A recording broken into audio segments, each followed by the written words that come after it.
Bom dia, bom dia! E vamos começar mais uma quarta-feira com Zero Ansiedade. Vamos falar hoje sobre transtorno de ansiedade generalizada. Seja bem-vinda, Aline, Renata. Vocês sabem o que é TAG? Transtorno de ansiedade generalizada? Nós vamos falar sobre isso hoje. Sejam muito bem-vindos, Fernando, Patrícia. E ao final nós vamos fazer uma desprogramação neurobiológica. Tá, então o que é o TAG? O transtorno de ansiedade generalizada. Normalmente, quando a pessoa passa por um período de medo intenso, que registra em suas células há mais de 6 meses. Então, por exemplo, a pandemia. Tem muitas pessoas que não estão sabendo lidar com todo esse evento que está acontecendo. E já está perdurando há mais de 6 meses. Já estamos aí há 1 ano e 7 meses, né? Salvo engano, da pandemia. Então, se a pessoa fica vivenciando esse medo constante, esse medo de que algo muito ruim vai acontecer na vida dela, esse evento estressor para ela pode vir a transformar um transtorno de ansiedade generalizada. Só que não é só isso somente. A genética também pode contribuir para que a pessoa tenha esse transtorno de ansiedade generalizada. Belinha fazendo participação especial. Nega, vem aqui com a mãe. Então, a genética pode ser um fator para desencadear esse transtorno de ansiedade generalizada. A química do cérebro também, bem como os elementos estressores ambientais. O que é genética, né? A genética, muitas vezes, nós não temos controles. É isso que nós temos, que normalmente as pessoas pensam, que nós não temos controle. Então, eu posso ter um gene adormecido, né, que tem esse registro da ansiedade, e se eu tenho uma vida disfuncional, esse gene acorda, né? E eu começo a ter comportamentos ansiosos. Então, como que eu posso prevenir para que esse gene não acorde, né? O que você pode fazer? Ter uma alimentação saudável, praticar exercício físico, dormir muito bem, ter mais 7, 8 horas de sono regular. Isso você vai conseguir que o teu gene mantenha em silêncio, né? Então, esse gene da ansiedade, ele fica adormecido. A bebida alcoólica também acaba acordando esse gene. Outra coisa que você pode fazer, por exemplo, é sobre a química do cérebro, né? Como que é o cérebro da pessoa que é ansiosa?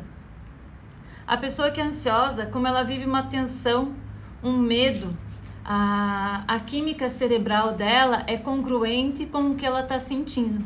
Então, vai ter descarga de cortisol, descarga de noradrenalina, o seu corpo vai ficar sempre em hipervigilância. E essa hipervigilância que você tem ali com medo de que algo muito ruim vai acontecer, o teu corpo não descansa. Se teu corpo não descansa, vai gerar o quê? Mais ansiedade, tá? Mais estresse para o teu corpo. Então, o que você pode fazer? Normalmente, a pessoa que tem ansiedade, ela não percebe quais são os gatilhos que disparam a ansiedade. E como que eu vou tratar isso de uma maneira comportamental? Você pode também tratar de uma maneira química, né? Através da medicação. Só que você concorda comigo que se eu fico só tomando a medicação e não mudo... Ju, obrigada. Só que se eu fico tomando a medicação e não mudo o meu comportamento, quando eu parar com essa medicação, volta a ansiedade. Então, eu preciso mudar o meu comportamento para que quando eu encerrar a medicação, o processo medicamentoso, a ansiedade não volte. Então, o que eu sempre peço, né, para as minhas clientes? Faça um diário a bordo. Exatamente isso. Anote tudo o que acontece no seu dia, nesse diário, e quais são os sentimentos e as sensações que você tem. Por exemplo, briguei no trânsito, né? Me estressei no trânsito e já desencadeou uma ansiedade. Tá, mas o que você realmente sentiu ali? né? Para você ter esse ímpeto de brigar no trânsito. No trabalho, né? As minhas amigas saíram para almoçar no meu trabalho e não me esperaram. Qual é o sentimento que gerou ali?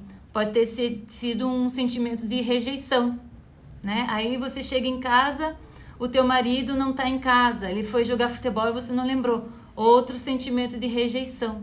E aonde que está a raiz desse sentimento de rejeição? Por que você está se sentindo rejeitada mesmo não estando? Normalmente está na infância. Então, você ter um diário a bordo e verificar quais são os sentimentos que você está tendo ao longo do seu dia e que está desencadeando a ansiedade, fica muito mais fácil para depois você tratar esse sentimento, esse comportamento, tá? Então, você tratar através só de medicamento a ansiedade, quando você para de tomar esse medicamento sem mudar o seu comportamento, é bem provável que a ansiedade volta. Por quê? O que você pensa gera um sentimento que gera uma química neural. E essa química neural você pode ajustar através de remédio.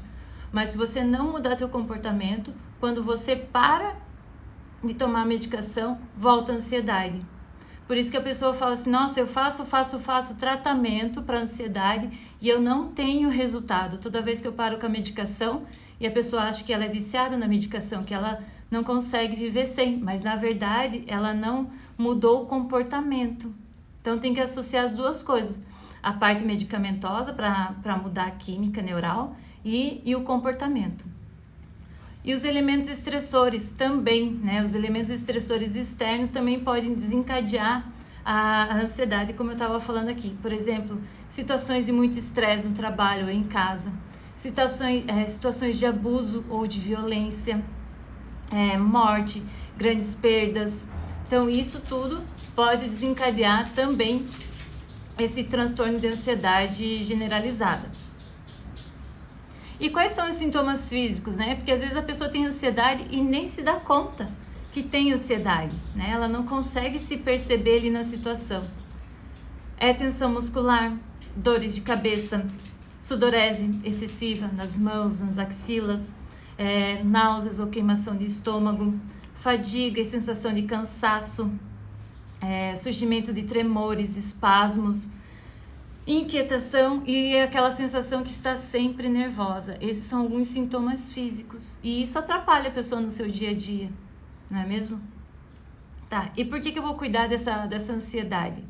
Porque essa ansiedade pode ser apenas o começo de algo que pode vir, né? Falar isso para uma pessoa ansiosa que ela já tem um futuro predestinado na cabecinha dela, que tudo vai dar errado, mas ela tem que se cuidar, porque ela pode desenvolver uma crise de pânico, né? Ter o transtorno de pânico, depois da ansiedade. Ela pode desenvolver um TOC, que é aquele transtorno obsessivo compulsivo, então aquela pessoa que se preocupa demais com a higiene, que ela se preocupa demais com a arrumação dos objetos, ela se sente mal porque ela tem medo de ser julgada pelo outro, então pode desencadear isso também e pode desencadear uma depressão, um quadro depressivo. Então, e tudo você começa a perceber que se você não alterar teu comportamento, muitas vezes a gente não consegue mudar o pensamento, mas se você muda aqui o teu comportamento, por que eu estou falando o comportamento é tão importante? Porque o que você pensa, você sente, o que você sente gera uma química neural, e se você está gerando uma química neural, é congruente ao que você está pensando. Então, se eu tenho pensamento de medo, a minha química neural vai ser congruente, pensamentos de tensão. Agora, se eu tenho pensamentos de felicidade, de amor, de compaixão, a minha química neural também vai ser congruente. E se a minha química neural é congruente ao que eu estou pensando, o meu comportamento também vai ser congruente. Agora, desligo. Agora, se eu começo a mudar aqui meu comportamento, eu também consigo alterar a minha química neural. Por isso que tem uma frase que às vezes as pessoas não entendam, mas é exatamente por isso que acontece. Finja até ser. É de uma americana que ela escreveu um livro chamado O Poder da Presença. Eu já vou lembrar o nome dela. Ela estuda o comportamento humano E ela fala exatamente isso. Se você muitas vezes não tem o controle do teu pensamento, que é o caso da pessoa que tem ansiedade, se você começar a fazer a mudança pelo seu comportamento, você consegue atingir a forma que você pensa. Porque você não consegue, por muito tempo, ter um comportamento saudável e a tua química neural, o teu pensamento não acompanhar. Então, se você começa a ter esse comportamento que é favorável à sua saúde, ao passar do tempo, a tua química neural vai ser congruente ao teu comportamento e teus pensamentos também. Falei bastante. Vocês estão com alguma dúvida? Se vocês não tiverem dúvida, eu vou iniciar a desprogramação neurobiológica, tá bom? Para ansiedade.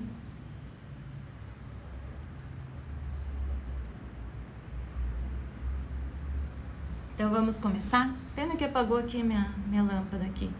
Tava com uma luz tão boa. A leonina, né? Então vamos começar? Espero que vocês tenham entendido sobre o transtorno de ansiedade. Obrigada, Tati. Gratidão. Na verdade, todos nós somos escolhidos, né? Só que você sempre pode ajudar o outro, independente do que você faça. Eu penso assim, se você é um advogado, um médico, um dentista, um frentista, você sempre pode ajudar o próximo. Com um sorriso, com uma boa palavra, com um gesto. Não necessariamente você tem que trabalhar com a espiritualidade, né? De uma maneira assim como eu trabalho. Mas obrigada, Tati. Muito obrigada. Tem que ter cuidado para o ego não tomar conta. Bom dia, Liz. Vamos começar então? Eu vou pedir para vocês colocarem o que é o... explicar primeiro para vocês. A desprogramação neurobiológica. É o alinhamento energético do meu mental com o meu emocional. Quantas vezes vocês gostariam de fazer algo e vocês não conseguem, né? Você sabe racionalmente que precisa ser feito e acaba levando à procrastinação. E a procrastinação é também, eu não citei aqui, mas é também um sintoma de ansiedade. Por quê? Porque se eu visualizo o meu futuro de uma maneira catastrófica, por que eu vou me empenhar em realizar? Né? Agora, se eu tenho uma visão positiva do meu futuro, eu não vou procrastinar, porque eu sei que o meu futuro, aquela visão positiva que eu tenho do meu futuro, depende das minhas ações, do meu dia a dia. Então, a procrastinação também é um sintoma de ansiedade, porque eu visualizo um futuro incerto, né? Um futuro catastrófico, aí eu não consigo agir. Por que eu vou fazer? Por que eu vou estudar para passar num vestibular se eu acredito que eu não vou passar? Então eu vou fazer de qualquer jeito, meia boca, vou procrastinar. Agora, se eu tenho certeza que eu vou conseguir, independente de quando vai ser, eu vou me empenhar muito mais. Então perceba que como a maneira que nós pensamos influencia diretamente no nosso resultado, né? Se você tem essa visão positiva de futuro, você não procrastina, porque você sabe que você vai alcançar. Agora, se você tem uma visão positiva, uma visão de valência negativa, uma visão catastrófica, por que você vai se empenhar? É muito mais fácil fazer qualquer outra coisa, né? E você acaba procrastinando. Vilma, sofro muito com pânico porque tenho lúpus. Também tenho medo de sair de casa. Me manda um direct, Vilma, pra gente conversar a respeito. Porque eu vou te passar uma autora. Ela chama... Nossa, tô vendo ela na frente, uma senhorinha bonitinha, de cabelinho branco, que ela fala sobre a metafísica do corpo, o que cada doença significa. A Louise Hay. Eu vou falar com você a respeito da Louise Hay, que eu acho que vai ser uma indicação fenomenal para você, Vilma, tá bom? Então vamos lá? Vamos fazer então o nosso alinhamento energético do nosso mental com o nosso coração. E para isso eu peço que você coloque a mão aqui na sua cabeça, outra no seu coração, que você respire de forma calma, tranquila. Vai contando a sua respiração. Perceba que o nosso corpo, ele tem uma inteligência, que quando você quer levar seu foco para a sua respiração, basta você levar sua atenção e começar a contar a sua própria respiração. Se algum pensamento vier te visitar nesse momento, não tem problema, apenas volte a focar na contagem da sua respiração. Respire profundamente. Eu vou me conectar aqui com a energia da desprogramação neurobiológica.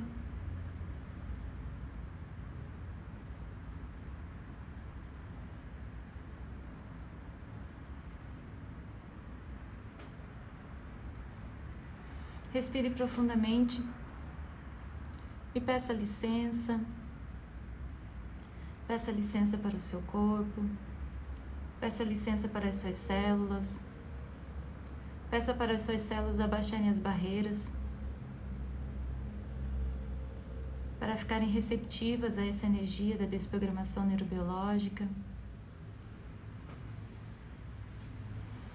Vai respirando. Respire profundamente. Como seria a sua vida sem ansiedade? Então vai liberando. Peça para o seu corpo liberar tudo aquilo que te tranca, tudo aquilo que te impede de ter uma vida sem ansiedade. Então respire profundamente e desprograma e atualiza. Desprograma e atualiza todos os lugares que estão te trancando, todas as memórias celulares, toda a crença que te limita, todo o paradigma que foi imposto, toda a falsa ideia de que para ser produtivo você tem que ser ansiosa. Então vai liberando, liberando, liberando, cada vez mais, cada vez mais. Vai liberando também todo o medo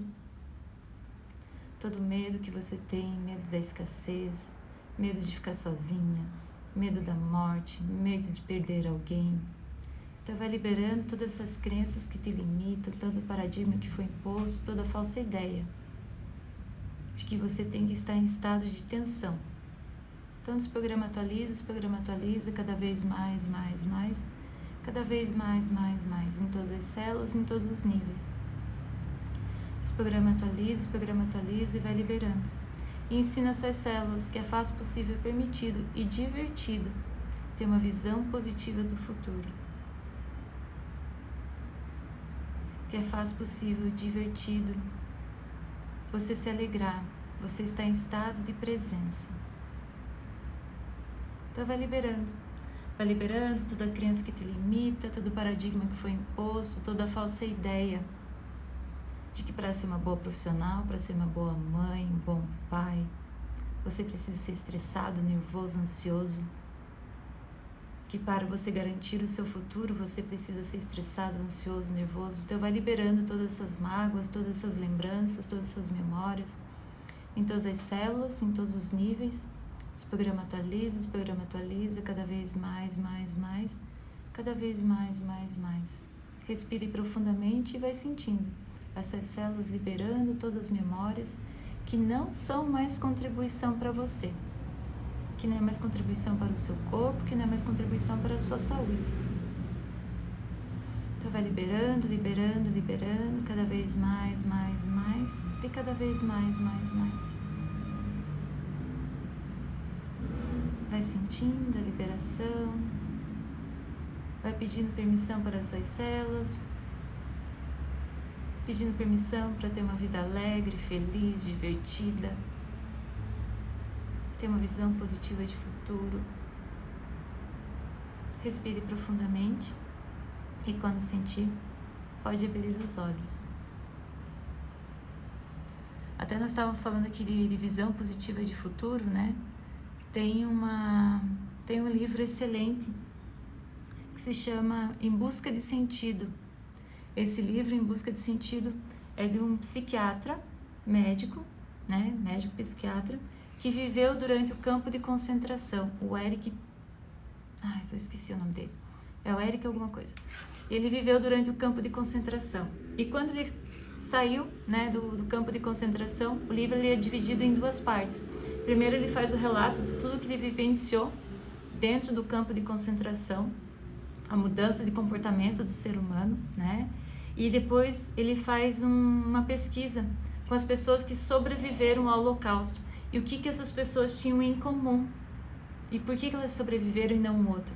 Não foram os mais ricos que sobreviveram, não foram os mais fortes, foram as pessoas que tiveram uma visão positiva de futuro. Isso, Maddie. Obrigada, Viktor Frankl. E essas pessoas que tiveram uma visão positiva de futuro, através disso ele criou uma teoria que é a logoterapia. É um livro super interessante, em busca de sentido, vale muito a pena a leitura, e ali você começa a se convencer realmente de o quanto é importante nós termos uma visão positiva de futuro.